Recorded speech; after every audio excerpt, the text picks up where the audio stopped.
Good afternoon, everybody. It's 7/14/2013. It's on a Sunday. We're looking at a major 52-week high on Mastercard that was set in. This particular high right here was 602.74, and the low was 598. That was a daily range. Then we sold off from that original high of 602.74. Back here on this daily low was a 3-day reversal, but guess what it was? It was a nice trading range because the low was 587.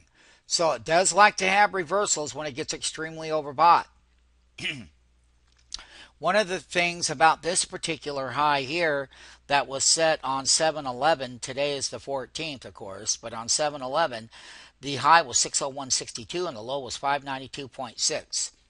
We are going to be looking at how the $600 put on a calendar regular, July regular, would play, and that they are going to report their earnings coming up.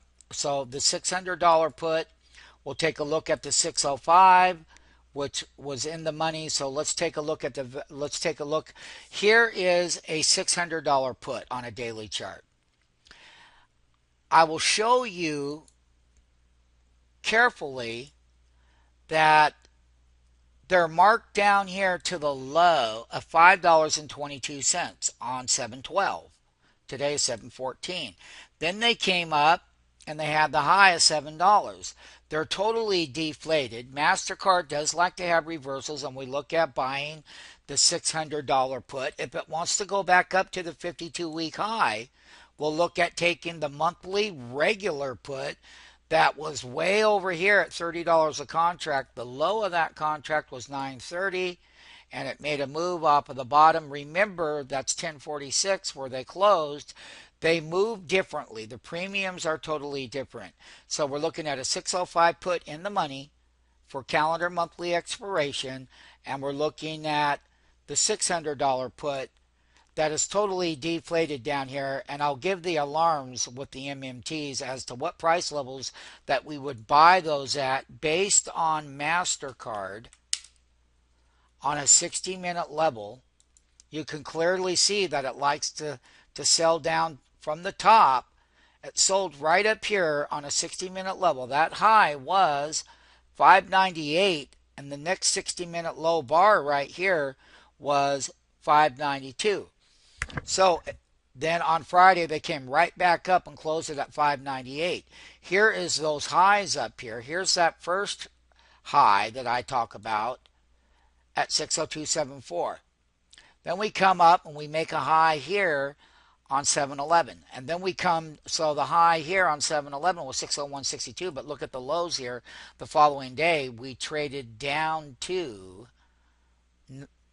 we got all the way down to that same type of price range in here where there was a reversal on that stock, and that the high that day was 601.2, and we traded down to the lows. It looks like it wasn't a big sell down. It was only $3 or $4, but here's where the real reversal is. A $10 reversal occurred in the name. And then on Friday, they came right back in and popped it up there in its bull run. We're going to look at the top end of that resistance and how to sell short intraday Mastercard, how to buy the deflated puts that would pay money based on these $10 reversals that it likes to do. So as we come back up and challenge these highs on Monday isn't here yet, but we do have a game plan on how we're going to make money using the put side of the market based on resistance levels and reversals. It does like to reverse intraday on Mastercard. How to trade the $600 monthly July 20th put and the $605 put in case we come up and break the 52-week highs. Number one is how do we get that contract wholesale and then sell it back to the public for a profit based on the hourly trend in Mastercard. Mastercard and Priceline almost look identical in a lot of ways.